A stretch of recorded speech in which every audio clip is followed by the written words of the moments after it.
ini tidak usah berlama-lama karena gangguan teknis itu sudah cukup menyita waktu dan sudah cukup mengulur waktu. Jadi saya persilakan untuk Mas Rendra memberikan pemaparannya, mungkin maksimal sekitar 20 menit, tapi sebelumnya saya akan perkenalkan CV beliau.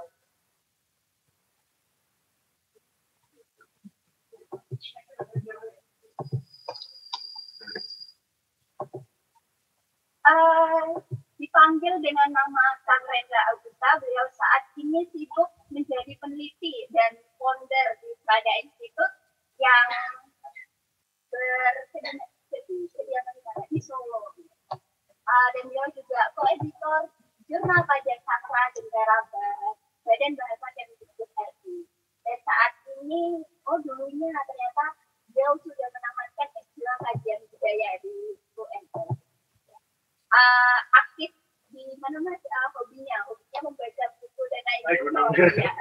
Dan itu mungkin yang menginspirasi Mas Rendra untuk selalu memberikan inspirasi dan cerita-ceritanya tentang Kakawin dan cerita-cerita tentang Jawa kuno. Boleh kita langsung saja persilakan Mas Rendra untuk memberikan pemaparan.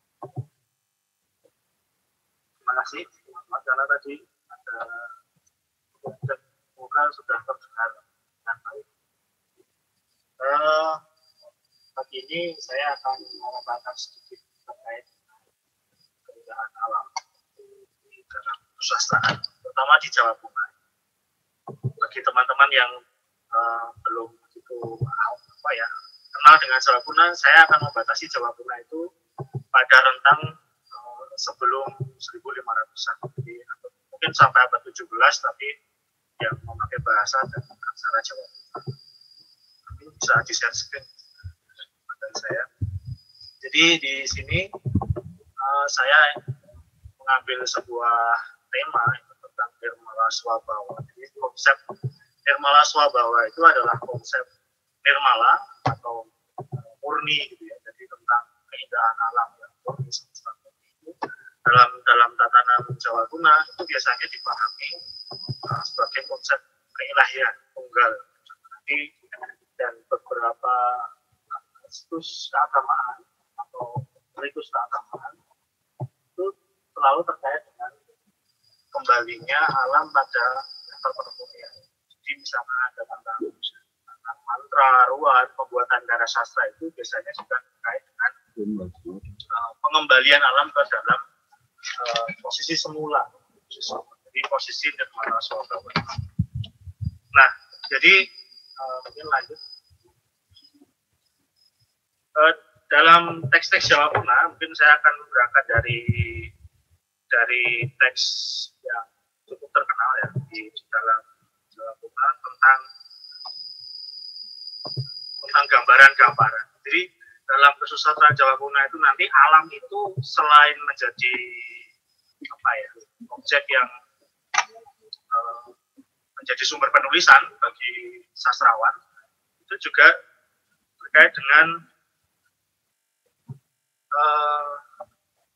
ruang spiritualitas dari para filsuf. Jadi Jawa Kuno itu memang nanti ada dua ruang, jelas terkait dengan esoteris ya, ruang-ruang spiritualitas, dan ada ruang yang terkait dengan ruang non esoteris, ruang-ruang yang lebih topan, lebih real. Nah, dalam Jawa Kuno kita misalkan bisa temukan konsep penggambaran ya, misalkan terkait dengan penggambaran bulan misalkan. Jadi bulan itu kan kita sering menyebutnya dengan sang hyang Rawi, Wulan, tapi juga sering disebut dengan Sasadara. Itu dalam bahasa Jawa Baru kita nemukan juga Sasadara. Tetapi dalam konsep Jawa Kuno sebenarnya Sasya itu nama lain dari kelinci itu. Jadi misalkan dalam teks Sumana Santaka ya, sang hyang Chandra bangun Bahitra datang ing kulem amawasa Sasya maring Jawa. Jadi rembulan itu menyerupai kapal yang datang di malam hari, kemudian dia di dalam kapalnya itu ada kelinci. Kenapa kelinci? Itu juga nanti terkait dengan karya sastra lain. Sumana Santaka itu terkait dengan Yata Kahapadana ya, yang direliefkan di Borobudur, bagaimana kisah baik si kelinci ini menolong perjalanan para pengusaha. Jadi ada perumpamaan terkait dengan alam, misalkan rembulan tadi. Kemudian lanjut Mas, beberapa hal terkait kepenulisan itu juga ada dua. Jadi ada poros di kerajaan dan ada poros di non keraton. Misalkan di kerajaan itu nanti alam yang dilihat pasti dekat dengan pura, dekat dengan taman, ya, lukisan-lukisan keindahan. Misalkan di dalam sebuah taman itu ada kolam, kemudian kolamnya ada bayang-bayang bulan dan bintang, ada hewan-hewan yang di sana. Sedangkan dalam konsep non keraton kita bisa menjumpai lukisan-lukisan alam yang lebih realistis, ya. Misalkan tentang pegunungan, kemudian tentang desa-desa, gambaran-gambaran hutan, suara-suara dan lain-lain. Menurut Jude Mulder itu ada dua pembagian terkait dengan narasi gambaran itu terkait dengan narasi istana dan narasi pedesaan. Itu biasanya ini juga berjejaring, misalnya ada penggambaran para raja yang sedang berkunjung ke desa yang akan melewati hutan-hutan dan pedesaan, ya Mas. Nah, jadi ada dua itu, jadi dua tempat di mana para sastrawan itu akan terinspirasi untuk menuliskan. Jadi pada slide itu kita bisa lihat tentang gambaran bagaimana pagagan, gitu. Jadi ada sawah yang kering, dia tidak menggunakan air. Sebenarnya itu tidak hanya di Jawa Kuno ya, hari ini kita bisa menemukan pagagan itu di perjalanan ke Baduy. Saya ambil foto waktu perjalanan ke Baduy dalam itu masih di Baduy luar. Kemudian lanjut, nah narasi-narasi itu diungkapkan itu jelas melalui bahasa. Bahasa itu pasti akan ada pemisahan, ada bahasa yang sederhana, yang lugas, dan ada bahasa yang arkais, bahasa yang dia memiliki kaidah-kaidah bahasa tertentu, peribahasa, perumpamaan, terus kata-kata indah dalam teks Jawa Kuno yang mengacu pada aturan-aturan kaidah bahasa Sanskerta. Dan kita bisa ada dua hal, jadi tentang sabda alangkara dan arta alangkara ini nanti terkait dengan perumpamaan, terkait dengan bagaimana orang digambarkan seperti alam, atau alam berkebalikan digambarkan dalam seperti gerak-geraknya seperti manusia. Nah itu bisa saling terkait. Kemudian lanjut Mas. Misalkan tentang Bharatayuddha. Bharatayuddha ini teks yang terkenal, yang cukup terkenal karena itu bagian dari Parwa bagian dari Mahabharata, dan pada bagian peperangan kita mengenai Bharatayuddha.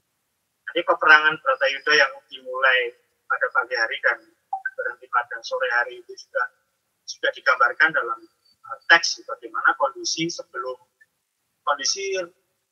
Kurukshetra ini seperti apa. Misalkan Mehrahina Semubang yang Aruna Kaji Netrani Mogarapuh. Ini juga ditransformasikan ke dalam Sekar Ageng ya. Ini dikenal juga dalam masyarakat Jawa Baru dan wujudnya menjadi gending misalkan Sasodaro Kawekas. Itu terkait bagaimana gambaran pagi yang Mehrahina hampir pagi, Semubang jadi semu kemerahan, yang Aruna itu jelas menyebut matahari ya. Ini juga terkait dengan cerita-cerita awal tentang Garudea. Garudea itu punya kakak namanya Aruna, dan kemudian Aruna akan mengiringi yang Surya. Nah, Surya pun juga disebut dengan Aruna, seperti Netra Ogarapuh. Jadi karena itu belum pagi, terus mataharinya itu masih masih semu begitu, seperti mata perempuan yang sedang berkaca-kaca. Itu gambaran-gambaran itu jadi alam dilukiskan seperti manusia. Jadi peristiwa alam ditangkap oleh penulis dalam Kakawin Bharatayuddha ini sebagai dalam wujud gambaran manusia. Kemudian lanjut. Jadi gambaran Mehrahina itu juga bisa dilihat di foto ya. Berikutnya. Kemudian teks-teks lain itu juga terkait dengan hal-hal yang bersifat kebalikan. Nah, itu gambaran bagaimana pagi hari, bagaimana Aruna itu. Kemudian lanjut.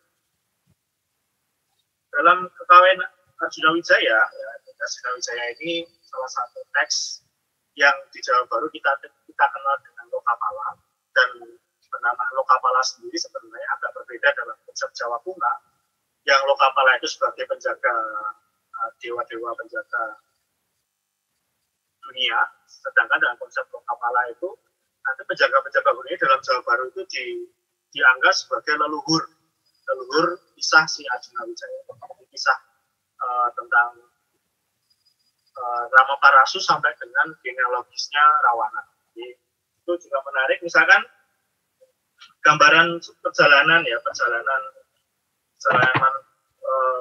melihat alam itu kita bisa lihat lengeng kaleng lengan manah nira lengeng tekani lengeng kami yang pasir manuk pengawat-awat pemedap asli ang semu alising tenenguneng kudanya ngudoda ring banyu wangun pentising arja kasusan tapi paternya anak mandra karena sarengin awening kapit tuan. Jadi ini yang saya bilang tadi, ada alam yang digambarkan dalam perwujudan manusia, ada juga yang bersifat kebalikan, bersifat sebaliknya. Untuk menunjukkan manusia itu akhirnya dibutuhkan gambaran-gambaran alam. Dan terpesonanya dia melihat keindahan keserasian samudra, burung-burung saling berhamburan bagaikan alis orang yang terlena indah. Kemudian bunga pusanya menjuntai bagaikan betis. Alam lagi-lagi digambarkan bersesanding dengan keindahan tubuh.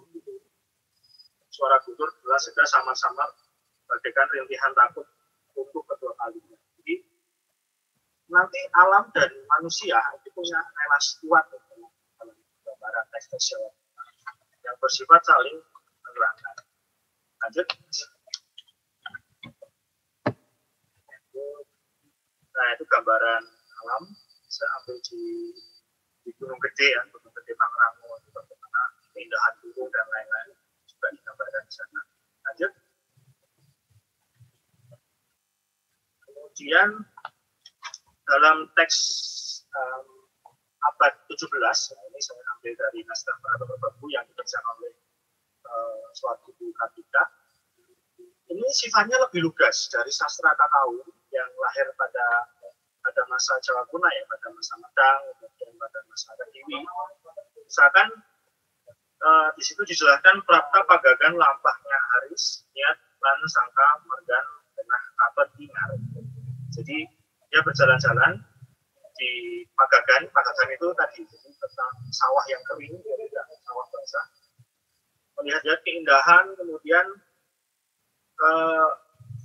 lumrah wening kadusun katinggal saking wawagir Karnawa lawan lawan. Jadi si tokoh itu, si Sikamada itu dia jalan-jalan ke gunung, kemudian dia ke puncak-puncak perbukitan dan melihat Arnawa, melihat lautan yang sama-sama. Jadi kita perlu tahu juga nanti kisah Kidung Surajaya ini berakhir di lereng Merbabu. Jadi di Gunung Damalung, kemudian dia dari Damalung itu dia melihat perdesaan dan lamat-lamat juga bisa melihat lautan. Tertutup gunung seperti bersatunya langit ya. Jadi misalkan ke gunung Kadyo Wor lawan ke gunung. Jadi seperti gunung itu bersatu dengan langit. Ini perubahan yang lebih lugas dan penulis tidak merelasikan dengan manusia. Jadi memang apa yang dilihat oleh penulis dituliskan begitu saja dan dihubungkan dengan relasi alam yang lain. Jadi dia melihat bahwa tampilan semesta itu saling berjejaring. Jadi melihat gunung dan langit itu seperti menjadi satu bagian. Kemudian lanjut Mas. Nah itu saya ambil dari Kedakan. Kedakan itu tempat diambilnya naskah-naskah Merbabu. Melihat ke bawah itu ada Gunung Andong dan Gunung Gajah. Kemudian ada pedesaan di situ. Kemudian ada langit. Lanjut Mas. Nah dari kelindahan tadi antara hubungan manusia dan alam, sebenarnya alam dan karya sastra itu juga menjadi jalan spiritualitas masyarakat Jawa. Kita tahu perjalanan manusia ya dalam teks ya, baik kekawin maupun kidung atau jenis sastra yang lain itu berakhir dalam perjalanan spiritual. Kita bisa melihat misalkan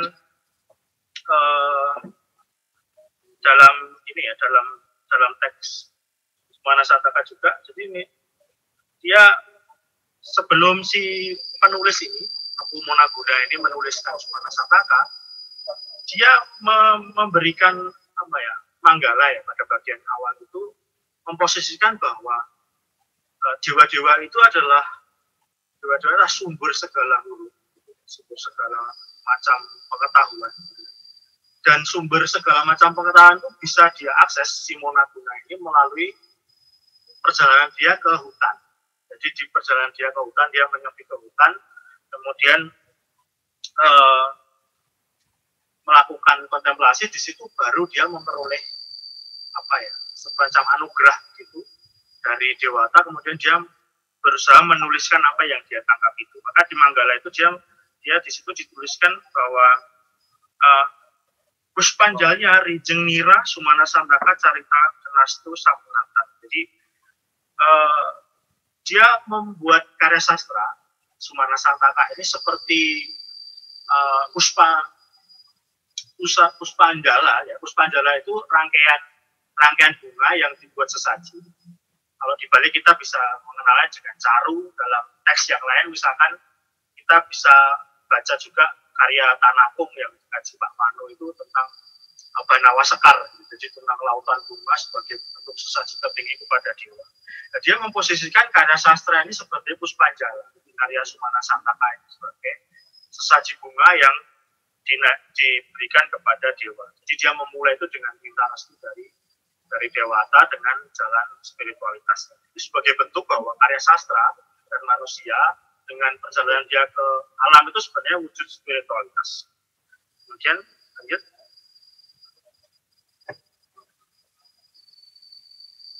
Nah, nanti bisa lanjut ke Mas Bekso ya terkait arkeologi. Saya cuma ingin menunjukkan bahwa salah satu bukti arkeologis ya di lereng Merapi Merbabu Utara itu ada beberapa batur-batur ya dalam ketinggian tertentu. Salah satunya di batur Sunya ya. Jadi batur Sunya atau Pangumbunan atau batur di lereng utara timur laut itu kita bisa menemukan reruntuhan batur yang ada anak tangannya, ada candinya, ada sisa-sisa gerabah dan lain-lain. Dan itu ada prasasti angkat tahunnya di situ yang duktusnya bentuknya itu sejaman dengan masa-masa Merapi Merbabu. Nah, ini juga ternyata masyarakat Merapi Merbabu pada masa Jawa Kuno itu membuat karya sastra itu dengan mengasingkan dirinya ke hutan dan dia berharap ada pengetahuan dari dewata untuk menuliskan karya sastra. Dan itu juga sebagai bentuk jalan spiritualitas.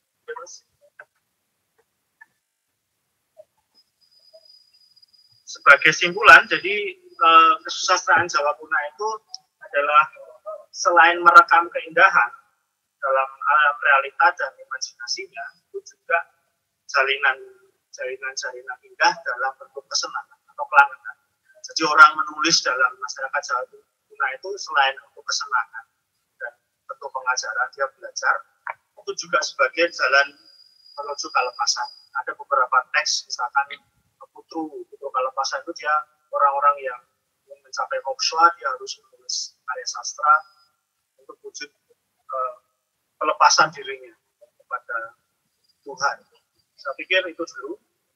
Nanti sambung ditanya jawab. Saya kembalikan ke moderator. Mas Rendra, ternyata memang penggambaran alam ya dari dulu hingga sekarang ini memang disajikan ya seperti itu, penggambaran iklim tropis seperti ini. Jadi itu disajikan secara detail ya Mas ya, dan sangat indah. Jadi kan alam dan manusia ini saya tangkap memang punya relasi untuk saling menerapkan. Jadi langsung saja ke panelis selanjutnya ya ini yaitu Mbak Aquarina Karisma Sari. Beliau lahir di Malang dan aktif aktif sebagai pegiat literasi. Ini namanya Malang Women Writers Society, karena beliau senang menulis, akhirnya menggagas sebuah komunitas ini bernama Malang Women Writers Society. Pada tahun berapa ini ya Mbak ya? 2019 ya. Dan buku-buku terjemahannya ternyata sudah banyak ya karyanya. Jadi beliau selain aktif mengadakan kajian rutin di Malang Women Writers Society ini, ya, beliau juga menjadi pembedah beberapa novel dan peneliti seminar. Jadi beliau ini lulusan jurusan Bahasa Asing Universitas Negeri Surabaya. Baiklah, kita lanjut langsung saja ke Mbak Wali.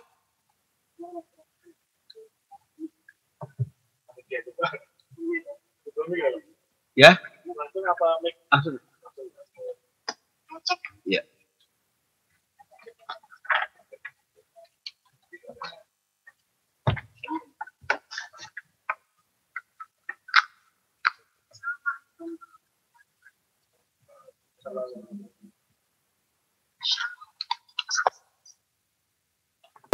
Ya. Ya, mohon maaf karena ada kendala suara. Jadi saya jelaskan sedikit tentang arketipe ibu ini. Jadi gini, di dalam psike manusia itu kan ada kesadaran dan ada ketidaksadaran. Nah, di dalam ketidaksadaran itu ada ketidaksadaran personal dan ada ketidaksadaran kolektif. Ketidaksadaran kolektif ini karena dia dari ketidaksadaran, maka dia tersimpan laten di dalam psike manusia. Dan itu untuk mewujudkan, dia diwujudkan ke dalam kesadaran dalam bentuk simbol-simbol dan citra-citra. Nah, ekspresi dari ketidaksadaran kolektif ini salah satunya bisa kita temui dalam mitologi dan di dalam. Kesannya apa Mbak, kayak biasa gitu, malah jangan bicara sendiri. Oh iya, di dalam ketidaksadaran, ekspresi dari ketidaksadaran kolektif ini bisa kita temui di dalam dongeng atau mitologi. Nah, karena arketipe itu bersifat kolektif, jadi dia bisa kita temui kurang lebih sama dalam masyarakat di seluruh dunia. Coba next.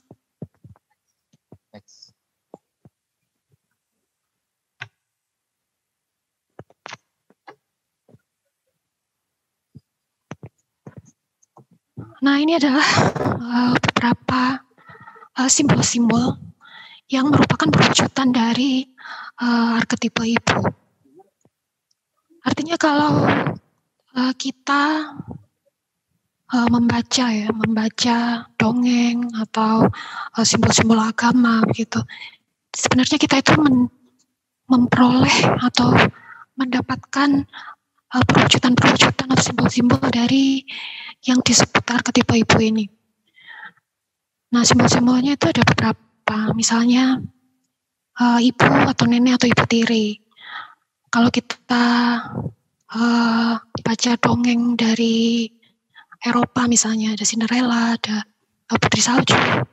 Di Jawa ini ada bawang merah, bawang putih.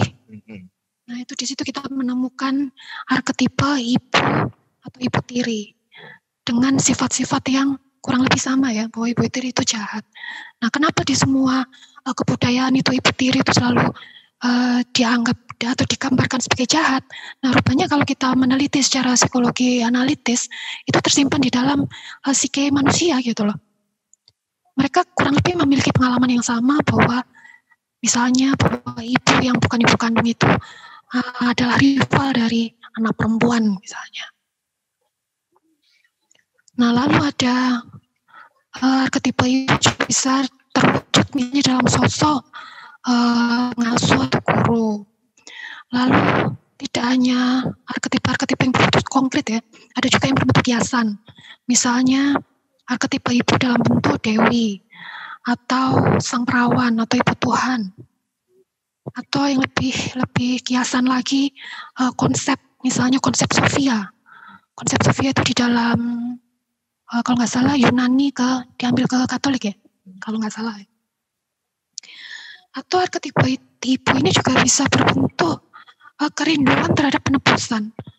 Nah ini juga menarik sebenarnya, karena penebusan itu kayaknya agak sama konsepnya dengan yang dikatakan Mas Rendra tadi, kembali ke awal ya. Penebusan itu suatu konsep tentang kembali suci atau kembali ke awal. Nah itu sebenarnya juga menandakan perwujudan dari arketipe ibu. Artinya simbol-simbol seperti surga atau kerajaan Tuhan itu juga menandakan kerinduan terhadap ibu arketipal, kira-kira begitu.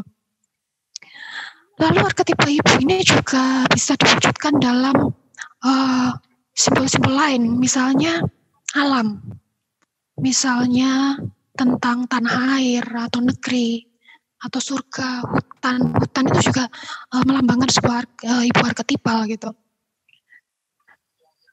Kira-kira begitu. Next.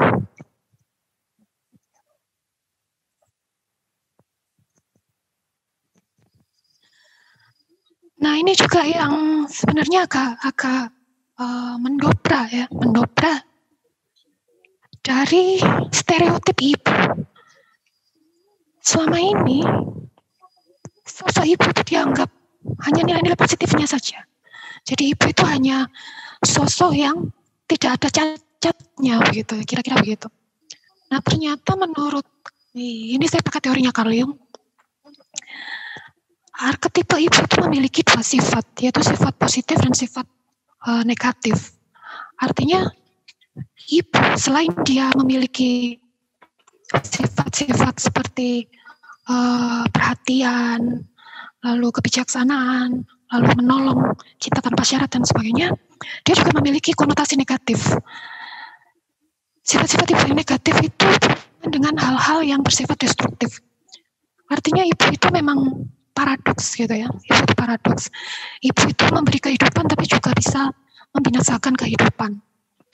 Sehingga kalau dibilang, ada yang bilang bahwa patriarki itu jahat, matriarki itu baik, itu ternyata menurut psikologi tidak seperti itu. Aspek-aspek matriarkal itu justru jauh lebih paradoks daripada patriarkal. Matriarki itu memiliki sisi terang juga sisi gelap. Dan paradoksnya matriarki itu lebih destruktif dibandingkan dengan yang dikira orang selama ini. Oke, next, Mas. Oh, bentar. Jadi ini saya kasih dua contoh dari dua dongeng. Yang satu dari Sumatera Barat ya. Itu ada patungnya Malin Kundang, meskipun katanya itu patungnya nggak asli ya Mas ya. Lalu yang ini ada sosok arketipe ibu, yaitu ibu peri yang jahat. Artinya di sini kita bisa melihat bahwa ibu itu selain dia memberi kehidupan, ternyata dia juga bisa membinasakan kehidupan. Dia memiliki aspek yang sangat gelap. Makanya sesuatu yang berongga, sesuatu yang gelap itu diidentikan dengan ibu. Di dalam kisah-kisah di dunia ini, yang mengutuk itu selalu ibu. Kayaknya tidak pernah ada ayah atau laki-laki yang mengutuk. Yang mengutuk selalu wanita. Oke, next Mas.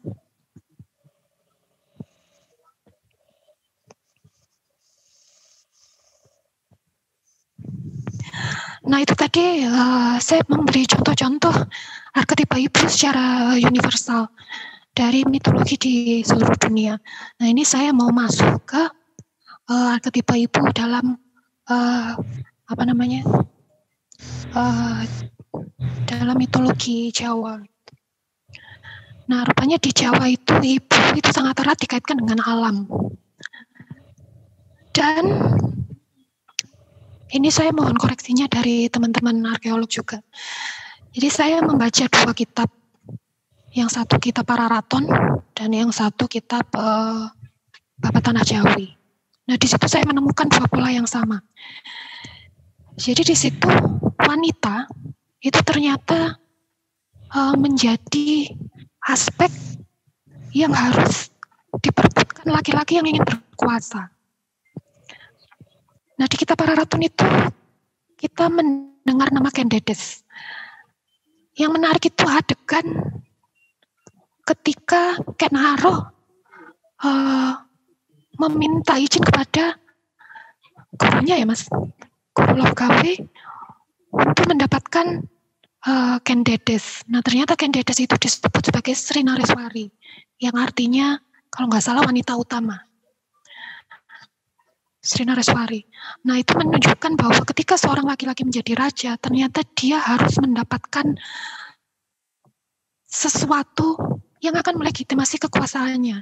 Nah sesuatu itulah yang terwujud dalam diri wanita, dan wanitanya bukan wanita sembarangan, tapi wanita utama. Nah wanita utama itu kita kaitkan dengan arketipe ibu. Wanita utama itu juga sebuah perwujudan dari arketipe ibu. Berbeda misalnya dalam dongeng dari Inggris, King Arthur misalnya. King Arthur itu untuk mendapatkan kekuasaan, para pria ini harus rebutan pedang. Nah pedang itu kalau dalam psikologi kan simbol laki-laki. Nah, artinya ternyata kalau di Jawa, lelaki untuk mendapatkan kekuasaan, dia harus mendapatkan sebuah simbol, dan simbol itu berbentuk feminin atau berbentuk wanita gitu. Nah lalu satu lagi mitologi Kanjeng Ratu Kidul ya, atau Nyai Roro Kidul. Ini juga seperti itu, polanya sama. Jadi ketika Panembahan Senopati akan mendirikan kerajaan Mataram, ternyata dia harus pergi ke samudra atau ke laut, dan samudra atau laut itu juga salah satu lambang dari ibu gitu. Dan di situ dikabarkan bahwa Panembahan Senopati itu mendapatkan wejangan-wejangan dari sosok arketipe ibu, yaitu Nyai Roro Kidul. Nah, artinya ini di sini juga polanya sama. Ketika kekuasaan atau kekuasaan yang bersifat maskulin, dia ingin berkuasa, maka dia harus mendapatkan legitimasi dulu dari sosok yang bersifat feminin atau arketipe ibu itu. Artinya di sini kita bisa melihat bahwa meskipun katanya di Jawa itu kekuasaan itu bersifat maskulin atau bersifat patriarki, tapi ternyata dia tidak bisa berdiri sendiri. Ada sebuah ketidaksadaran yang mendorongnya.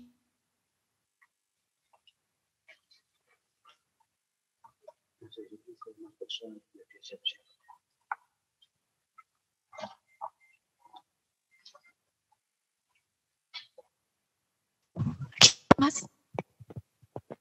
Ya, bisa.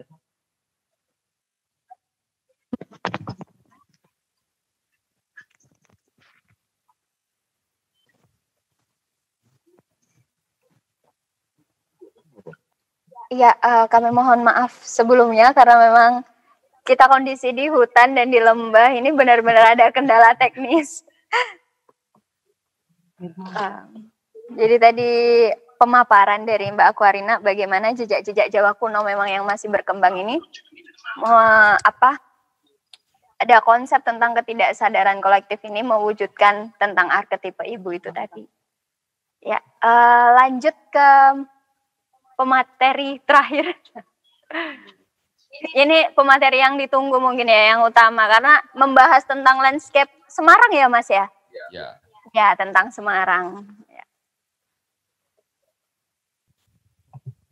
Suaranya masuk. Baik, terima kasih Mbak Samantha atas kesempatan yang telah diberikan pada saya. Tadi setelah Mas Lenda, Mbak Lina, saya akan coba untuk mungkin sedikit ulas tentang lanskap atau bentang alam yang ada di Gunung Ungaran, yaitu di sekitar lokasi pelaksanaan Festival Lembagana 2020 ini. Saya akan coba mungkin memaparkan sedikit tentang data yang terkait tentang periode Hindu-Buddha pada abad 8 sampai 10 Masehi di Gunung Ungaran. Next.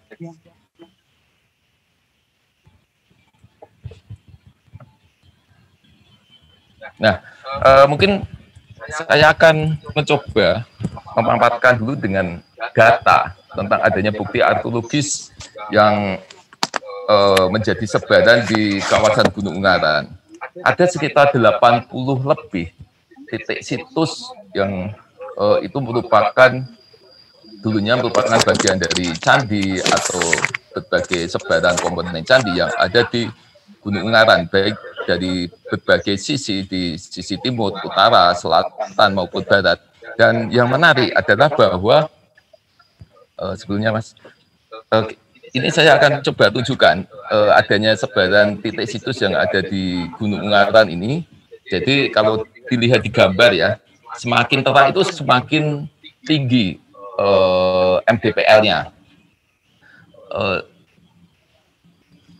Yang ada titik di tengah itu yang putih, titik hitam yang di puncak itu adalah puncak Gunung Ungaran dengan ketinggian 2050 mdpl.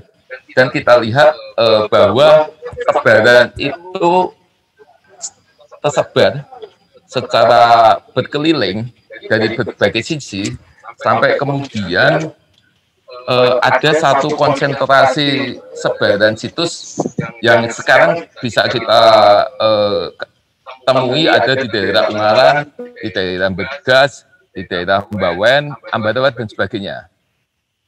Ya, ada seperti membentuk segitiga, dan sebagian lainnya tersebar di tepian Danau Rapening.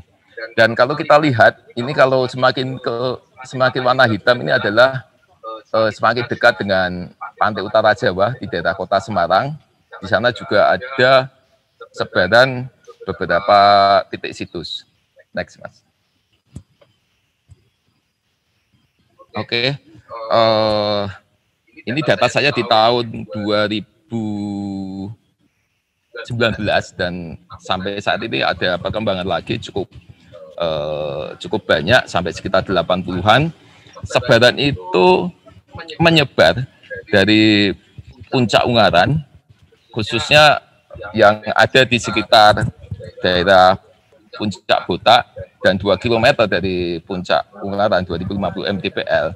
Kemudian ke bawah lagi di lereng kita ketahui ada Candi Gedung Songo, kemudian nanti sampai ke bawah di kaki dan cukup banyak sampai ke daerah Lembah. Daerah Lembah adalah daerah yang kita kenal sebagai Ungaran, daerah Begas, Bawen, dan sekitarnya.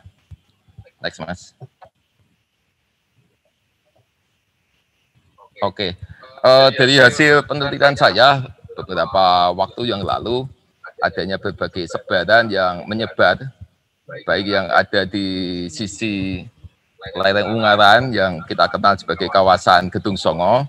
Mungkin saya bisa mencoba memberikan satu dugaan bahwa dulunya kawasan Gunung Ungaran itu merupakan satu pusat keagamaan yang terletak di pantai utara Jawa.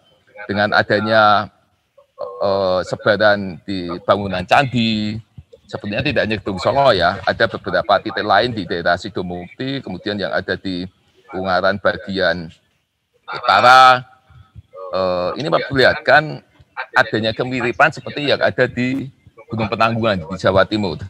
Dan ada beberapa gua yang memang bisa kita duga itu dulunya merupakan gua petapaan yang sekarang kita ketahui ada di bawah Candi Gedung 2. Dan yang menarik bahwa adanya sebaran candi yang ada di Gunung Ungaran ini menunjukkan adanya satu jalur pesiaran dari kaki gunung kemudian ke lereng hingga kemudian ke puncak. Kenapa bisa dikatakan ada di puncak? Pertama adalah adanya laporan Belanda pada tahun 1914 yang itu sebenarnya merujuk pada tulisan Fredbeck 1890-an bahwa ditemukan adanya reruntuhan di puncak Botak Wetan yang pada waktu ditemukan itu punya orientasi menghadap ke arah timur. Dan beberapa waktu yang lalu beberapa rekan komunitas juga menemukan adanya reruntuhan pecandian yang lokasinya berdekatan dengan daerah puncak.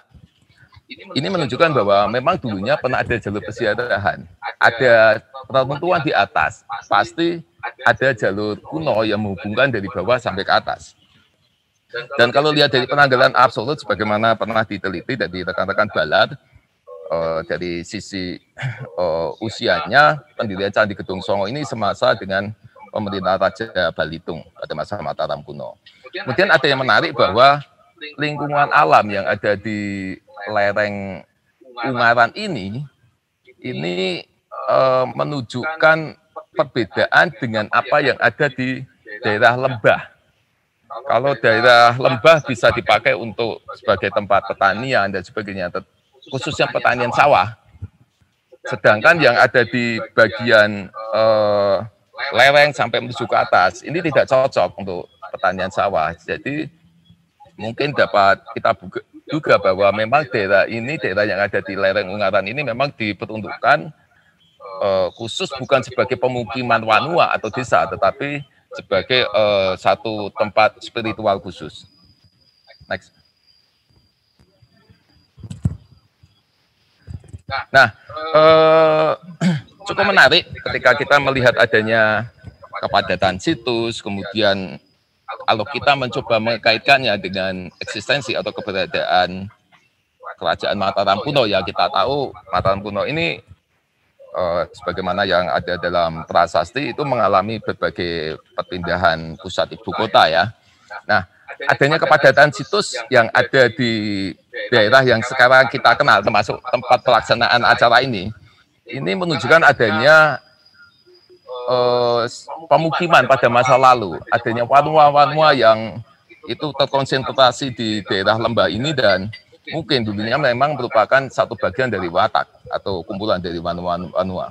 Kemudian ada beberapa temuan yang terkait dengan adanya mata uang mah, kemudian manik-manik. Ini menunjukkan bahwa dulunya memang satu sistem moneter sudah berlangsung cukup lama, sekitar 1000 tahun yang lalu di lokasi ini. Ada juga rujukan yang terkait tentang prasasti. Sekitar tahun 2004 pernah ditemukan prasasti di daerah Tuntang, sehingga sampai sekarang kita sebut sebagai prasasti Tuntang, memuat angka tahun 763 Masehi atau kalau Saka itu kan 685 ya. 685 Saka. Nah, ini menunjukkan adanya masa pemerintahan Mataram kuno yaitu pada masa Kakek Panangkaran. Kemudian juga adanya indikasi di daerah situs di Lembah Ungaran ini adanya daerah-daerah yang punya status sima. Kemudian nah ini yang membedakan mungkin ya, membedakan antara daerah di lereng Ungaran yang memang kemungkinan digunakan sebagai tempat spiritual khusus atau keagamaan khusus dengan daerah yang ada di bawah, yang ada di tempat seperti ini gitu, yang ada di Ungaran, di Imbawen, itu menunjukkan bahwa dulunya adanya situs pemukiman ini juga berkaitan dengan adanya sistem pertanian yang sudah dipakai atau sudah dibudidayakan oleh masyarakat Jawa kuno pada masa lalu, yaitu pertanian sawah pada sekitar abad 9 ke atas. Next. Nah, kemudian mungkin ada mungkin beberapa beberapa bukti yang mungkin cukup menggelitik kita akhir-akhir ini tentang eksistensi kerajaan Mataram kuno itu seringkali dikatakan selalu terkait dengan kehidupan agraris. Tapi kita juga berpikir bahwa sebuah kerajaan besar itu tentunya juga pada saat itu juga berfungsi juga sebagai kerajaan maritim. Sebuah kerajaan maritim juga pasti punya pelabuhan kuno gitu loh. Nah, ini ada beberapa bukti yang ada di daerah kota Semarang sekarang ini, dan itu sebetulnya masih merupakan bagian dari lanskap Gunung Ungaran. Kalau kita bayangkan, ini kita bisa lihat di ya ini hasil penelitiannya ini ya ahli geologi Belanda, bahwa Semarang itu mengalami sedimentasi yang cukup parah dari abad ke abad, dan dapat diduga bahwa posisi garis pantai sekarang ini pada masa Jawa kuno ini berada 6 km dari garis pantai sekarang. Yang menarik adalah bahwa kalau kita lihat di dalam peta dugaan ini ya, daerah seperti di Simongan atau kita kenal sekarang sebagai kawasan Swapokong, itu dulunya merupakan muara laut. Muara laut kemudian menjadi pertemuan 3 aliran sungai. Kemudian data arkeologis menunjukkan bahwa pada masa Belanda pernah ditemukan ancaman Jusri abad ke-9 di daerah ini. Dan kemudian pemukiman yang ada di kawasan dekat Simongan sekarang ini, seperti di daerah Berkota, dulunya pada masa Belanda sudah ditemukan Mekara yang kita tahu merupakan diawali dari kebudayaan Dongson ya, dari Vietnam. Oke, nah adanya titik-titik situs yang kita temukan di daerah garis Pantai Purba, Semarang, dan juga adanya sebaran situs yang ada di Lembak Ungaran ini menunjukkan bahwa dulu pasti sudah ada jalur kuno yang menghubungkan antara Pantai Utara di Jawa, khususnya di kota Semarang sekarang ini, dengan daerah yang ada di Lembak Ungaran. Dan di daerah di Lembak Ungaran ini nantinya akan memiliki satu hubungan lagi, ada satu jalur, entah itu jalur perdagangan atau jalur keagamaan menuju ke daerah selatan yang para ahli menduga kuat bahwa salah satu pusat ibu kota Mataram kuno berada di daerah yang kita katakan sebagai kawasan Progo dan Prambanan. Next. Next. Oke. Terkait dengan penaskahan dalam naskah Pujaga Manik abad 15, ini sering saya diskusikan sama Mas Rendra. Dalam naskah Pujaga Manik abad 15 ini, Petapa Kelana yang bernama Pujaga Manik, dia menceritakan bahwa dalam perjalanannya mengelilingi Jawa dan Bali, dia berada di suatu tempat, kemungkinan itu ada di daerah pantai utara Jawa. Tempat itu dinamakan, disebut di situ sebagai Padanara atau Danara. Nah, dari lokasi Padanara inilah dia bisa melihat pemandangan gunung-gunung yang ada di Jawa Tengah di arah selatan. Dikatakan dia melihat Gunung Karungtungan. Gunung Karungtungan itu Gunung Ungaran, Gunung Damalung, Gunung Dieng, dan beberapa gunung yang ada di selatan lainnya. Dan posisi yang paling tepat kalau kita juga melihat sekarang ini memang berada di daerah kota Semarang. Dan yang menarik bahwa akhirnya nama Padanara atau Danara ini kemudian juga identik dengan nama Pandanaran. Kita tahu Pandanaran dalam kronik ditulis sebagai Bupati Semarang yang pertama. Next. Ya, mungkin untuk kesimpulan singkat ini, diskusi ini, mungkin bisa dikatakan bahwa corak keagamaan yang ada di kawasan Gunung Ungaran pada abad 8 sampai 10 Masih, bahkan mungkin sampai abad 15, itu menunjukkan adanya ciri Hindu Saiwa. Dan lereng Gunung Ungaran yang kita kenal sekarang ini merupakan tempat suci yang diperuntukkan bagi para agamawan dan orang-orang yang meninggalkan nafsu duniawi agar dapat bertemu dengan dewa yang dipuja. Bukti arkeologis menunjukkan adanya berbagai sebaran bangunan suci, adanya dugaan gua petapaan, dan ini menunjukkan bahwa kondisi lokasi lereng yang tidak cocok untuk penanaman padi. Oleh karena itu ada satu karakter yang berbeda antara lembah dan lereng. Lembah Ungaran merupakan kawasan yang subur, sehingga kawasan ini sejak masa silam telah didirikan pemukiman dan bangunan suci. Dilihat dari kepadatan situsnya, diduga kuat bahwa kawasan ini merupakan bagian dari watak atau dari watak kerajaan Mataram kuno. Next. Ya, demikian mungkin yang sedikit bisa saya sampaikan. Selebihnya saya kembalikan ke Mbak Moderator. Oke, matur nuwun Mas Tri. Ini penjelasannya sangat detail karena beliau memang ternyata ketua tim ahli cagar budaya Semarang. Dan beliau juga lulusan arkeologi UI ya Mas ya? Iya. Saya saking terus kesimanya terhadap terhadap webinar kali ini, jadinya saya lupa untuk menyampaikan CV beliau. Gitu. Baiklah, saya buka pertanyaan untuk mendiskusikan lebih lanjut. Bisa di kolom chat. Oh ya, Mas, buka. Saya mau.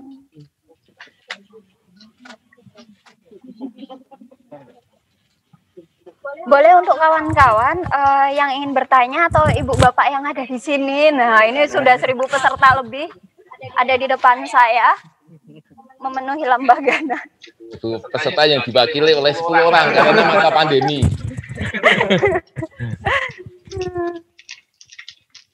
Iya, ini langsung aja ya Mas ya.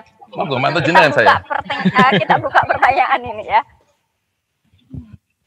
Ini ada dari Mas Afandi dari Kota Malang ingin bertanya, bagaimana anak milenial mempertahankan dunia Jawa kuno dan bagaimana menumbuhkan rasa cinta pada budaya Jawa? Gimana Mas cara nguri-nguri kebudayaan? Mungkin ini dijawab oleh langsung ya 3 orang narasumber ini ya.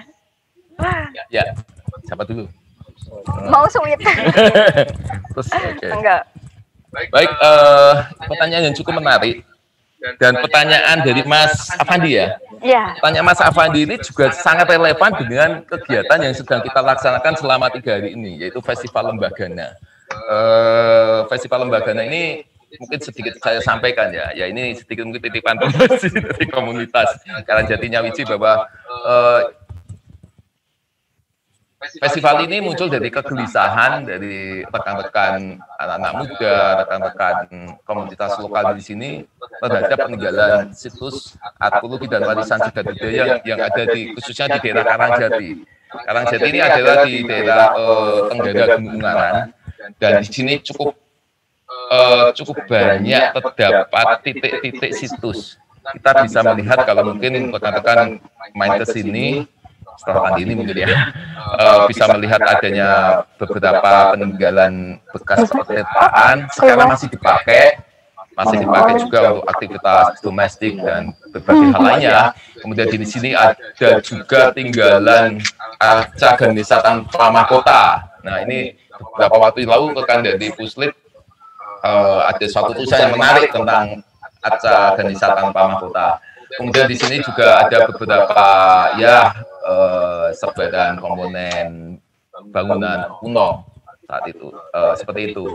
Dan apa yang dilakukan oleh rekan-rekan ini, teman-teman ini merespon adanya tinggalan arkeologi di sini, cagar budaya di sini dengan pertama mereka saat ini sedang membangun taman arkeologi masyarakat.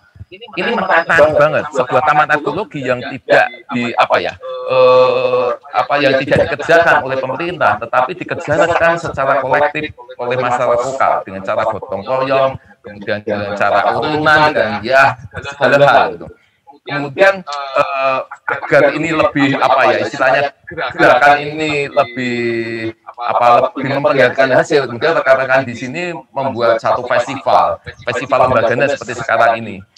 Festival Lembagana ini merupakan suatu dimasukkan oleh teman-teman di sini sebagai satu ajang temu para seniman, para pemikir, baik di tingkat lokal maupun di tingkat regional untuk bagaimana sih kita memaknai warisan budaya yang ada sekarang. Itulah kenapa dalam acara-acara ini kita bisa lihat adanya berbagai karya baru yang diciptakan yang itu diinspirasi dengan adanya tinggalan arkeologi di sini. Tadi malam kita bisa lihat adanya senda tari berjudul Sang Kedalaman Tanah. Kemudian rekan-rekan dari berbagai seni seperti seni musik eksperimental, jadi tidak tuh. Nah, ini ada masnya itu di pojokan itu.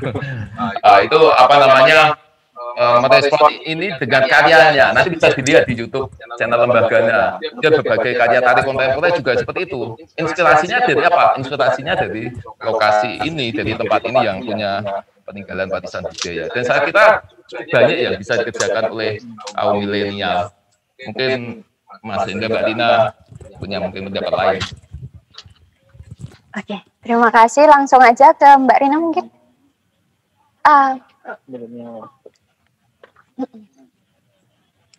Bagaimana cara milenial? Mas Afandi dari mana? Di udah taas.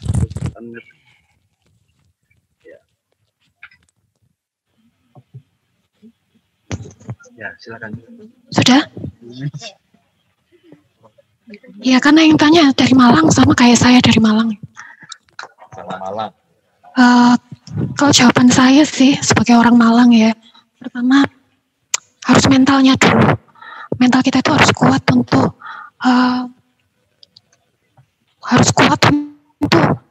bangga dengan identitas kita sebagai orang Jawa gitu loh.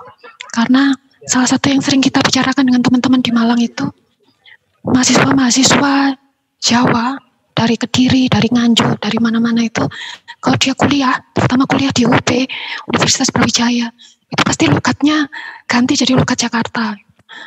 Ternyata kenapa? Ternyata dia malu kalau pakai lokat Jawa. Karena lokat Jawa itu identik dengan orang-orang yang deso atau kampungan gitu kan. Coba kalau kamu milenial dan kamu pergi ke kampus-kampus di Malang, itu banyak sekali orang Jawa yang menyamarkan lokat. Jadi dia malu kalau pakai lokat Jawa itu. Nah sekarang kalau pertanyaannya bagaimana milenial ini harus muri-muri atau bagaimana milenial ini harus melestarikan budaya Jawa. Bagaimana kalau mentalnya dia mentalnya udah kalah duluan. Tidak hanya dari kebudayaan asing kayak orang-orang bilang budaya asing. Budaya dari luar Jawa sendiri pun kita sudah kalah mental terutama. Artinya kalau jawaban saya ya, gimana sih melestarikan budaya Jawa? Ya, pertama kita harus bangga dulu lah sebagai orang Jawa. Identitas kita sebagai orang Jawa. Dimulai dari hal-hal kecil kayak lokat, warna kulit misalnya. Kan nggak perlu kita ngubah-ngubah menjadi menyamarkan diri menjadi orang yang nggak Jawa gitu loh. Ya, awalnya semua dari situ sih. Iya, makasih. Pertanyaan dari mana tadi? Bu Nur Hayati. Nah, Mas, untuk lembaga ini adakah bukti prasasti yang menyebutkan keberadaannya? Nah, biasanya kalau kita memberikan suatu penamaan sebuah candi kan berdasarkan 3 ya Mas, kalau masalah tempat itu ditemukan, kakawin atau berdasarkan nama. Lalu untuk Arca Ganesha ini asli atau bagaimana? Bisa minta tolong untuk cerita. Saya tolong ya. Atau palsu. Oke. Terus ini tambahan lagi Mas, saya lihat juga. Jadi mengingat keberadaan Lembagana ini seperti yang disampaikan Mas Risu Bekto, orientasi untuk pemukiman dan lahan pertanian, ataukah untuk pemujaan atau spiritual? Ya. Terima kasih. Pertama, Bu Nur Hayati. Bu Nur Hayati ada di depan. Oke, Bu Nur Hayati ini salah satu anggota komunitas yang sangat aktif sekali di sosial media. Tadi pertanyaannya tentang apakah ada prasasti di sini, jawabannya ya mungkin. Cuma sampai hari ini, sampai 7 November 2020 ini belum menemukan.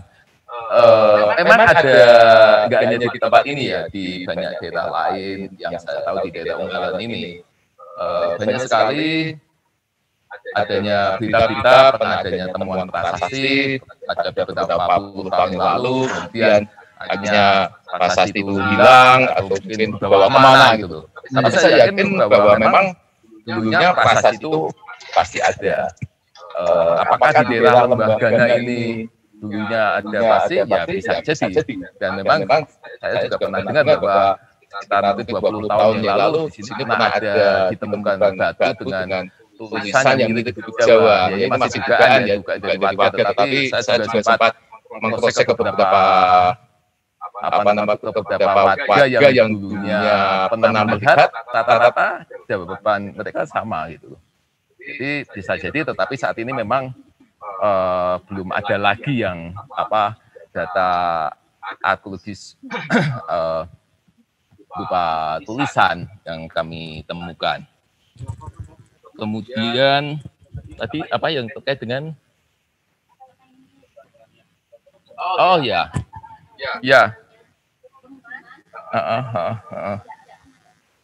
Oke. Ya, tadi saya sedikit menyampaikan bahwa daerah yang ada di daerah lembah itu adalah daerah pemukiman. Lembagana ini di Kelurahan Karangjati ini di Kecamatan Bergas merupakan, kalau kita lihat dari tipe temuan situs, merupakan daerah pemukiman.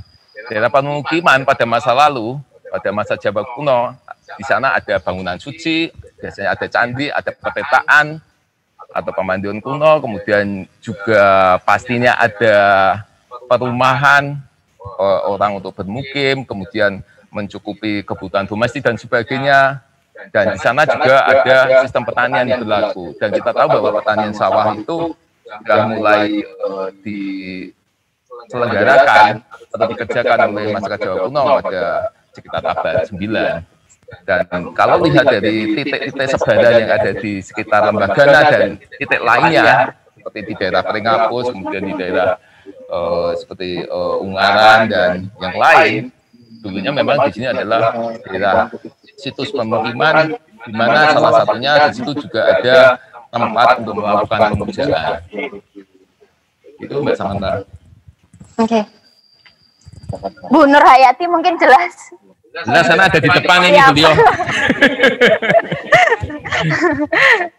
Saya tiba-tiba langsung ngambil aja pertanyaannya karena Bu Nur Hayati juga ada di bawah-bawah pertanyaan selanjutnya. Ternyata ada di depan. Tahu gitu private aja ya. Iya.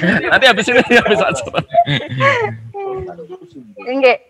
Ini ada pertanyaan untuk Mas Rendra dari Mas Ramdan di Depok. Mas, kutipan Baratayuda dan Arjuna Wiwaha ini merekam ungkapan alam yang seksis seperti mata perempuan serta betis perempuan. Apakah ini indikasi ada patriarki kah? Ya. Lalu untuk Mbak Rina ini, sosok Gayatri Rajapatni atau Tribuana Tunggadewi dan lain-lain menunjukkan perempuan ini bukan hanya pelegitimasi kekuasaan, tapi juga penguasa itu sendiri. Masih relevankah tesis Sike tadi? Lalu untuk Mas Tri, langsung lengkap ini 3 ya. Ya, Mas, tanda kutip ya, sekunder itu maksudnya pusat keagamaan saja atau juga perdagangan dengan pelabuhan Simongan. Ya. Ya. Monggo Mas Rendra dulu.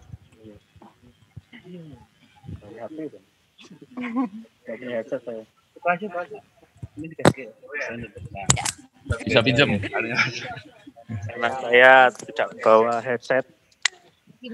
Jadi gini, memang yang kebetulan yang saya tampilkan itu kan hanya yang terkait dengan perempuan gitu ya. Tapi kalau teman-teman atau Mas Ramdan sendiri mau baca Arjuna Wiwaha secara lebih kompleks atau naskah-naskah yang lain secara utuh, kompleks dan komprehensif, nanti penggambaran alam semesta itu tidak hanya laki-laki gitu. Misalkan gunung itu, misalkan penggambaran gunung itu digambarkan seperti kemaluan laki-laki ya. Kurusa itu ya seperti kelamin laki-laki itu dengan simbol keperkasaannya gitu. Nah, perempuan lebih menggambarkan ruang-ruang yang agak mendayu ya, melankolis, itu digambarkan dengan nafas keperempuan. Saya pikir itu berimbang ya. Cuma ya kebetulan saja saya menampilkan beberapa ketikan yang cukup familiar di dalam masyarakat kita hari ini gitu. Tapi yang jelas Jawa Kuno itu berimbang sekali antara misalkan tentang suara petir itu ya. Suara petir itu juga nanti akan diasosiasikan dengan suara raksasa gitu ya. Terutama raksasa yang laki-laki ya, misalkan Rawana, jadi sosok-sosok yang dia sangat patriarkal. Jadi saya pikir antara perempuan dan laki-laki itu di dalam Jawa Kuno seimbang gitu. Dan asalkan mau baca, saya pikir itu jawaban saya. Nanti bisa lanjut diskusi. Monggo lanjut ke Mbak Rina atau Mas Bekso dulu. Ya tentang ini ya, sekunder ya. Lanjut, dari Pak Ramdan. Oh ya, tadi rekan di alumni 12. Terima kasih Mas Ramdan. Jadi yang saya maksud dengan daerah sekunder tadi di paparan adalah bukan daerah primer. Jadi mungkin seperti bisa kita bayangkan seperti daerah penyangga atau seperti daerah pinggiran. Jadi dugaan ini didasarkan dari adanya tipe dan bukti arkeologis yang ditemukan sekarang ini. Kalau kita lihat dengan adanya berbagai bangunan candi yang dibangun begitu megah dengan teknologi yang cukup tinggi dan sebagainya, itu cuma memperlihatkan bahwa dulunya daerah itu adalah daerah yang cukup penting menjadi satu pusat pemerintahan pada masa lalu gitu. Dan kemudian kalau dilihat di daerah pantai utara Jawa, termasuk yang ada di Semarang dan sebagainya, yang ada di pesisir ini. Kalau dilihat dari tipe bangunannya, memang bangunan yang cukup sederhana, baik dari sisi, terutama dari sisi ukuran ya. Kebanyakan bangunan pecandian yang pernah ada di sini seperti sebesar Gedung Songo dan detailnya nggak ada yang terlalu besar seperti itu. Kemudian, nah yang adanya pelabuhan Simongan, jadi ya ini masih merupakan apa ya, masih memerlukan banyak bukti-bukti arkeologi sekali. Meskipun memang cukup sulit karena hampir semuanya sudah merupakan pemukiman padat. Pertama, yang kedua adalah adanya sedimentasi yang terjadi di beberapa tempat lamanya itu membuat kita kesulitan. Meskipun memang masih ada satu apa ya, tanda pencerahan. Rumah saya itu ada di Pantai Utara Jawa di Kerapiak. Dan saya, sejak lahir sampai sekarang saya mengenal dengan kondisi lingkungan yang ada dan kelihatan bahwa daerah yang melewati tempat saya, kalau kita lihat dari sisi pantai itu kelihatan banget dulunya merupakan garis-garis tebing pada masa lalu, apalagi cocok dengan apa namanya hasil penelitiannya geolog Gemelin seperti itu. Dan tetapi karena saat itu yang menjadi pintu gerbang masuknya kebudayaan, menjadi pintu gerbang arus interaksi dan lain sebagainya adalah pelabuhan, maka bandara pelabuhan tentunya posisinya pasti di pantai. Dalam hal ini adalah di Pantai Utara Jawa. Kemudian pertanyaannya di mana di Pantai Utara Jawa yang apa ya menjadi satu menjadi kandidat sebagai pintu gerbang ke Mataram kuno. Kalau saya melihatnya dari hasil penelitian, dari adanya bukti peninggalan arkeologis, paling tidak ada dua. Yang satu adalah di daerah Batang, ada beberapa hasil penelitian rekan dari Pusli, dari IFE yang merujuk tentang hal tersebut. Dan satunya kalau lihat dari sambungan jalur titik-titik yang ada di Ungaran sampai di kota Semarang, sangat besar kemungkinan bahwa kota Semarang saat ini dulunya memang pernah menjadi satu pelabuhan kuno pada masa Mataram, pada masa klasik. Demikian, Mas Ramdan. Monggo, Mbak Samantha. Oke, Mas Tri, ini saya harus membuka dan menutup chat, membuka kembali. Nah, ini pertanyaan tadi lanjutan dari Mas Ramdan tadi, Mbak Rinda. Oke, ya terima kasih. Saya mau jawab dikit yang ditanyakan kepada Mas Rinda juga ya, tentang yang disebut seksis tadi. Jadi gini, itu adalah dosa, itu sebenarnya moralitas barat. Itu berasal dari Plato. Plato itu membedakan materi dan non-materi, roh dengan tubuh. Roh dianggap lebih tinggi daripada tubuh. Dan itu kemudian yang mempengaruhi filsafat dan moralitas barat, sehingga penggambaran terhadap tubuh, terutama tubuh wanita, itu dianggap sebagai perendahan terhadap wanita. Tetapi kalau Anda baca literatur timur, di Jawa, di India, bahkan dalam literatur Islam, penggambaran tubuh wanita, misalnya matanya, gelang kakinya, betisnya, itu bukan sesuatu yang merendahkan wanita. Itu adalah sebentuk pengakuman terhadap wanita, dan kita harus merekonstruksi ya cara berpikir kita tentang bagaimana kita itu memandang tubuh itu sebagai sesuatu yang secara moral negatif. Negatif itu berasal dari Plato ya Mas, bukan dari timur. Kita harus kembali ke timur saya rasa. Artinya saya tidak setuju kalau dibilang bahwa penggambaran tubuh wanita di dalam teks itu berarti atau perendahan terhadap wanita. Dari filsafat timur itu justru pengakuman terhadap wanita gitu. Lalu kalau kita kembalikan lagi antara arketipe ibu dengan alam. Jadi gini, pengalaman manusia yang paling awal itu adalah pengalaman dengan ibu, pengalaman di dalam rahim, dan itu adalah pengalaman di mana dia merasa aman, dan itu tersimpan di dalam ketidaksadaran kita. Artinya tanpa sadar kita itu selalu mengasosiasikan tempat yang membuat kita merasa aman itu dengan ibu. Salah satunya adalah dengan alam, dengan sungai, dengan laut, dengan kampung halaman. Makanya kampung halaman atau negeri itu kan disebut Ibu Pertiwi atau motherland. Itu adalah wujud dari ketidaksadaran kita atas kerinduan kita terhadap ibu arketipal. Seperti itu.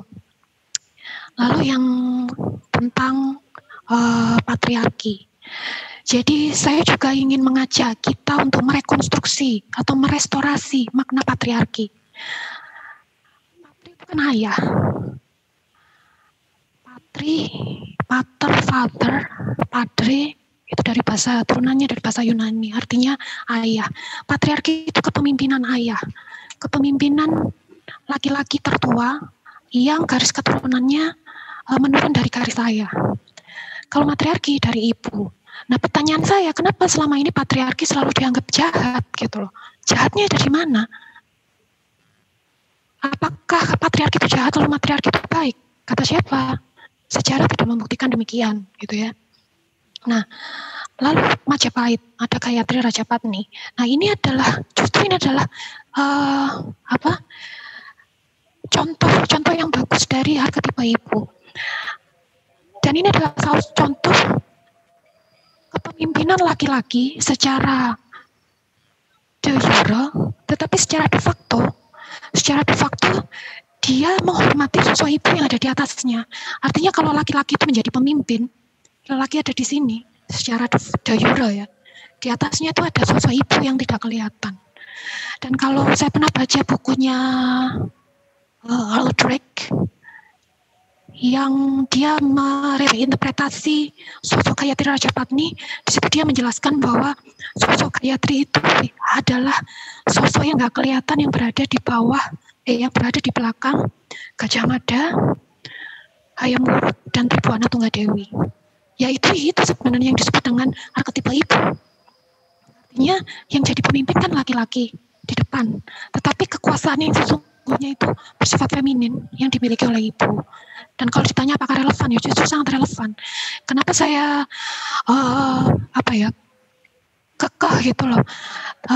Saya semangat untuk terus mengeksplorasi teori-teori arketipe ibu ini karena justru dia relevan dengan apa yang saya temukan di dalam mitologi dan sejarah Nusantara, terutama sejarah Jawa. Gitu. Terima kasih. Ya, semoga penjelasan dari 3 narasumber ini memberikan tambahan wawasan ya buat kawan-kawan semua. Dan ini ada pertanyaan juga dari Mas Tri. Dari Mas Tri, untuk Mas Tri. Mana ya?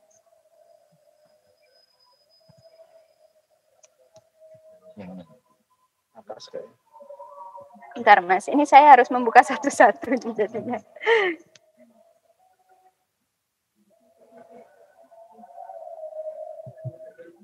Nah, dari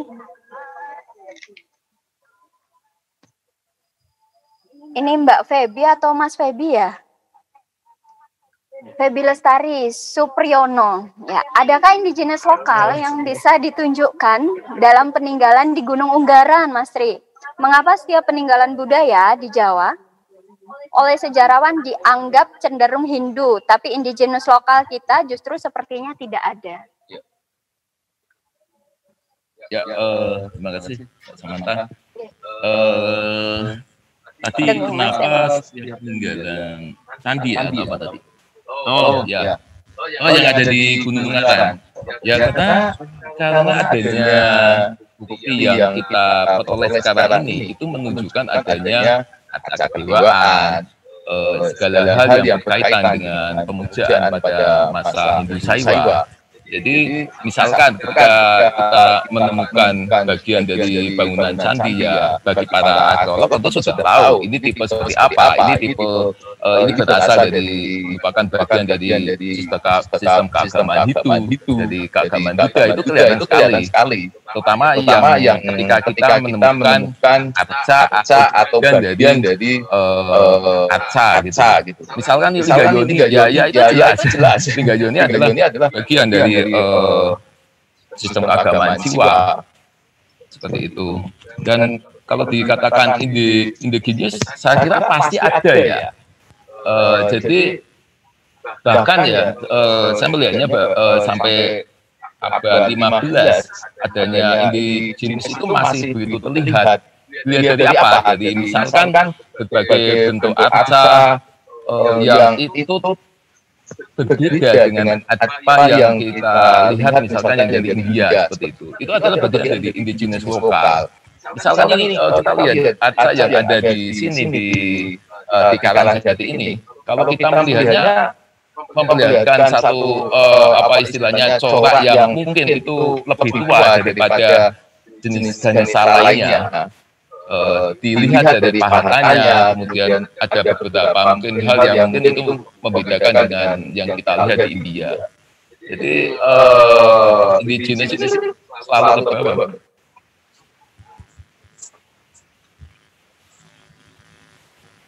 Sampun Mas, ya. Mas ini juga menyambung pertanyaan dari Mas Kus Yono apa Kusworo ini tadi ya? Kusworo. Namanya Bapak Kusworo dia kapan saya ya. Oh, iya. Mau ke Madbabu kapan nih? Terkait dengan pola persebaran di sisi utara timur Gunung Ungaran, Mas. Ini kan cenderung ke Hindusiwa. Apakah ada periode pasti di tahun berapa kira-kira komunitas Lembah Ungaran ini eksis? Oke. Ya. Sama tempat lembagana ini di mana, Mas? Boleh dipromosikan sekali. Ya ramai wisatawan. Selama demi. Baik. Tadi dari periode apa ya? Jadi ya karena kita cukup kekurangan data yang terkait dengan prasasti atau naskah yang menunjukkan adanya penanggalan. Memang kita belum bisa secara tepat sekali ya untuk memperkirakan. Tetapi tadi dalam paparan saya ada temuan prasasti Tuntang pada tahun 685 Saka atau kalau di Masehi kan ditambah 78 jadi 763 Masehi, itu menunjukkan bahwa daerah di sekitar ini itu merupakan atau bisa diduga memang sudah ada sebelum abad 8. Jadi sudah ada temuan prasasti pada abad 8 di Tuntang. Tuntang dengan Bergas, dengan Ungaran nggak begitu jauh naik motor, hanya seberapa jam. Jadi saya kira ini masih merupakan bagian dari satu lanskap. Tapi cukup membantu adanya temuan prasasti yang ada di Tuntang tadi yang menunjukkan abad 8. Kemudian beberapa waktu lalu juga ditemukan kembali adanya prasasti Watu Tulis yang ada di dekat daerah Pelumasan, tapi itu masuk di wilayah administrasi Kabupaten Semarang. Ada di balik punggungnya Gunung Songo, jadi itu ada di Gunung Ungaran bagian utara. Di sana ditemukan prasasti angka tahun yang menunjukkan ada abad 15. Kemudian di daerah Madbabu, di Watu Lawang, saya sama Mas Linda jalan-jalan ke sana. Saat itu sudah nunggu Pak Kusworo. Karena temu itu juga menunjukkan angka tahun abad 15. Jadi mungkin bisa sedikit kita simpulkan bahwa pada periode klasik yang ada di daerah Ungaran, kemudian termasuk yang berdekat dengan Madbabu, dan terutama juga yang mungkin menjadi wilayah administrasi Kabupaten Semarang ini bisa kita tarik ada periodisasi dari abad 8 sampai 15 Masehi. Demikian.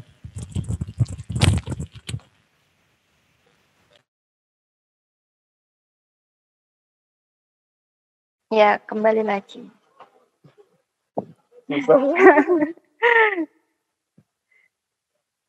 Nah, ini agak susah ini. Ini masih ada waktu ya sedikit.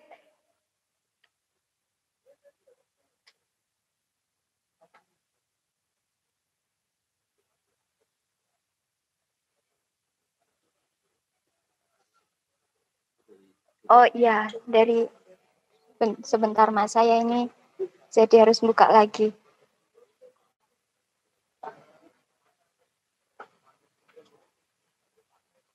Dari mana Mas? Ini susah ini kalau pakai HP.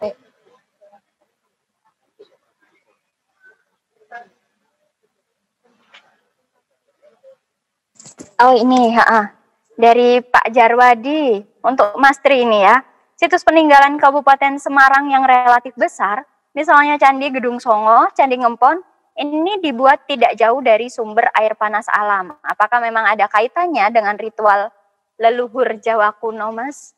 Monggo langsung, Mas Tri. Terima kasih. Cukup menarik sekali dan ini juga berkaitan dengan bukti yang ada di Ungaran ya, bahwa ada beberapa pecandian atau situs yang memang di situ merupakan ada sumber air panas. Misalkan nih di Gedung Songo, di sana ada kawah. Ada kawah di sana dan kemungkinan besar dulunya memang ada petitaan di sana karena pada tahun 2005 pernah ditemukan saluran air dan cabut menutup lubang saluran air. Kemudian di daerah Ngempon juga kita tahu ada petitaan derean, ada sumber air panas. Kemudian di bagian utara di Ungaran yaitu di Gonoharjo itu juga ada air panas. Di Kalikwoto yang ada di daerah selatan Gunung Ungaran juga ada air panas, maupun sekarang sudah tidak panas lagi, tapi beberapa tahun lalu masih panas.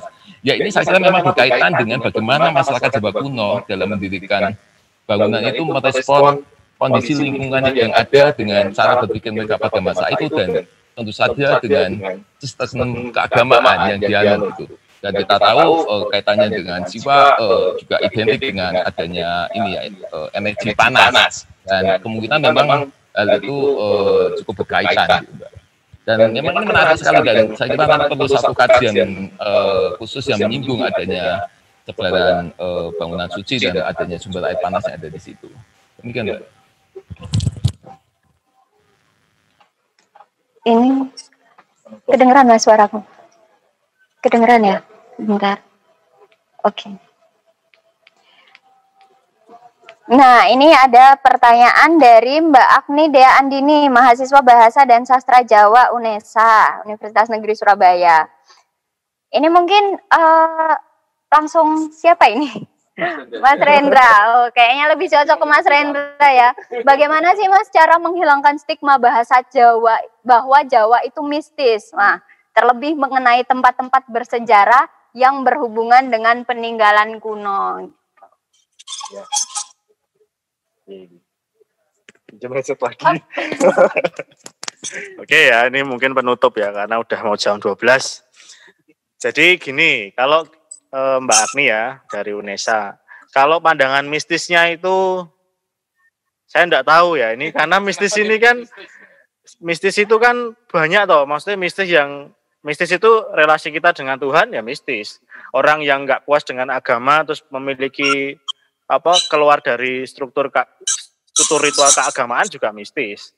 Terus apalagi ya yang tidak mau beragama tapi dia menjalani penghayatan terhadap ketuhanan sendiri itu juga mistis gitu. Nah, saya tidak tahu apakah Mbak Agni ini memandang mistisisme Jawa itu dari yang mana itu. Mungkin saya mencoba menjawab dari pandangan umum ya. Misalkan Betul ya. Jawa dianggap mistis itu ya karena kita sekarang sudah masuk di masa modern, bahkan postmodern ya, yang semuanya diukur dengan material. Jadi kalau tidak bisa dipegang, tidak bisa diraba, atau tidak bisa diterawang, kayak uang itu kan, itu tidak ada. Gitu. Padahal belum tentu juga gitu ya. Ada beberapa, misalkan banyak hal yang ternyata tidak bisa kita lihat dengan mata yang kasat itu, kita menggunakan mikroskop bisa melihatnya. Jadi itu susah sekali ya untuk meninggalkan mistisisme Jawa. Bahkan jangan-jangan di masa modernisme ini kita masih memiliki pandangan mistis itu sendiri ya. Dan ini mistis bukan dalam artian negatif yang wah ini tempatnya angker atau enggak seperti itu. Jadi orang situs ya terkait dengan situs bersejarah apalagi candi itu selalu terkait dengan sistem keagamaan yang menyertainya. Berikut juga dengan gereja, masjid dan lain-lain. Bahkan punden atau masa purba kayaknya ya di masa megalit itu semuanya selalu terlibat dengan urusan religiusitas. Itu pandangan yang sangat kuat ya. Kalau nggak mau ngomong pakai istilah mistis ya pakai istilah religiusitas. Gitu. Kalau nggak mau pakai istilah agama. Kalau agama yang hanya yang teman-teman pandang itu agama yang besar-besar. Gitu. Apakah yang kecil-kecil bukan agama? Terus kita mengikuti paradigma Barat. Kalau yang non Samami, non Hindu, Buddha itu bukan agama, itu mistis gitu. Nah itu perlu otokritik terhadap diri sendiri. Teman-teman memandang mistisisme itu pada bagian yang mana gitu. Karena bagi saya puncak-puncak dari semua kebudayaan itu nanti akan manusia timur kalau kita mau biner barat timur, kalau di orang Nusantara itu pasti akan berujung pada ketuhanan, pasti itu. Itu lintas agama dan lintas zaman spasial temporalnya pasti berujung ke sana. Orang bangun joglo, ujung-ujungnya ke ketuhanan. Orang bikin batik, ujung-ujungnya ke ketuhanan. Orang bikin makanan tumpeng, ujung-ujungnya ke ketuhanan. Nah itu ruang-ruang.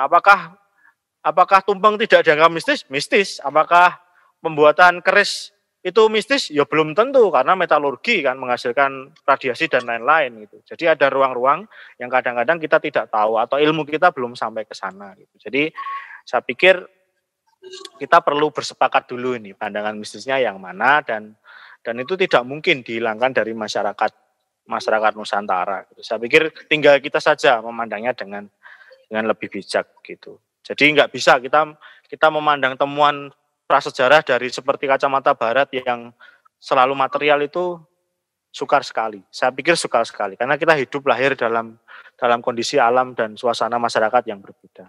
Saya gitu Mbak Samantha, terima kasih. Nggih, matur nuwun Mas Rendra, karena banyaknya keterbatasan di tengah kondisi pandemi seperti ini dan diskusinya juga di bawah lembah. Cuman ini dari 3 narasumber saya ingin menyampaikan untuk statement Mas, statement penutup. Nah, tentang dunia Jawa kuno atau tentang acara ini, monggo. Ini aja Mas Rendra, penutupnya Mas Tri. Ya, gongnya. Ya, terima kasih. Mungkin terima kasih untuk teman-teman yang sudah mengikuti diskusi sampai akhir, dan pasti ada beberapa pertanyaan yang akan terus bertambah kalau diskusi tentang Jawa kuno itu. Jadi selamat belajar, selamat berjejaring, dan mari kita mempelajari pengetahuan ya melalui ritus dan situs bersejarah yang kita miliki gitu, dengan cara-cara yang sederhana yang teman-teman sukai gitu. Suka foto ya foto aja itu situs-situs gitu, suka makan aja gitu, suka tidur ya mimpinya harus yang situs-situs gitu. Jadi gitu aja, jadi sukai dengan cara-cara yang sederhana. Terima kasih. Mungkin di mute. Monggo Mbak. Iya. Ya, untuk terakhir saya sekali lagi ingin mengucapkan terima kasih kepada panitia, kepada kawan-kawan, terutama kepada Mas Tri, karena saya senang loh diundang gitu. Saya senang jalan-jalan soalnya. Ya, terus saya juga dapat ilmu dari semuanya lah, gitu.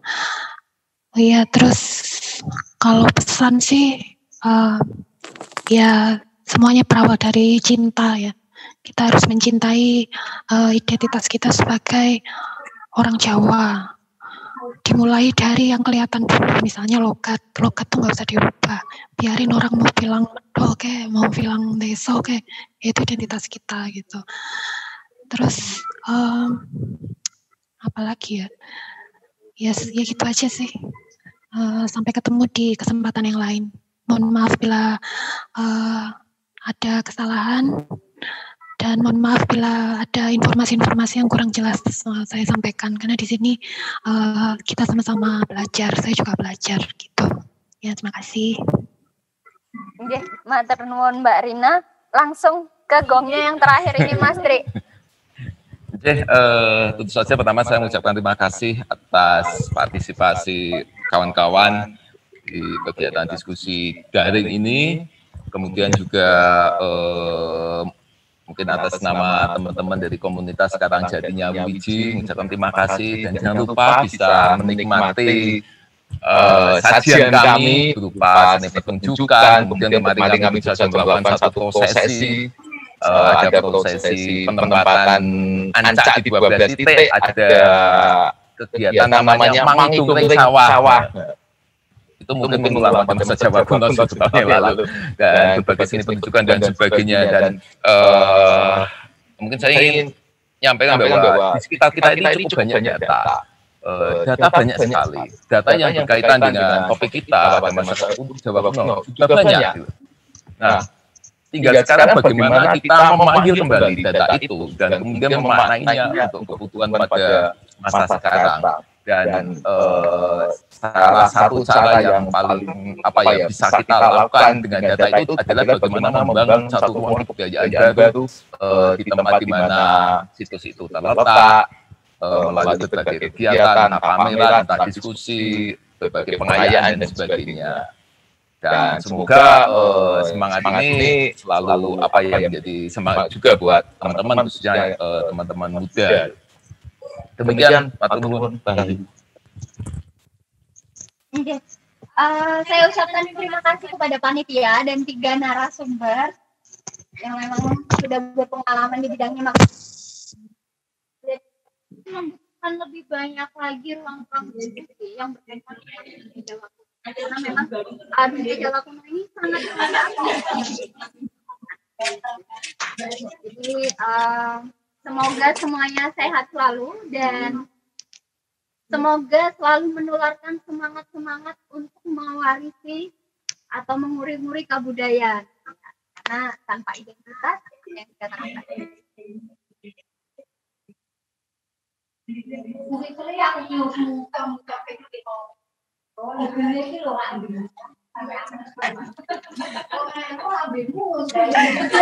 Dari tadi ternyata saya ngomong dari tadi ternyata mute ya. Ya, terima kasih kepada 3 narasumber dan panitia.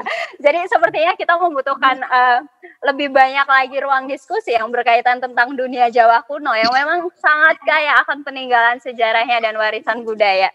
Jadi semoga semuanya yang di sini dan Bapak Ibu peserta webinar sehat selalu dan semoga semuanya tetap semangat untuk mewariskan semangat-semangat itu dan menularkan semangat-semangat untuk menguri-nguri kebudayaan begitu.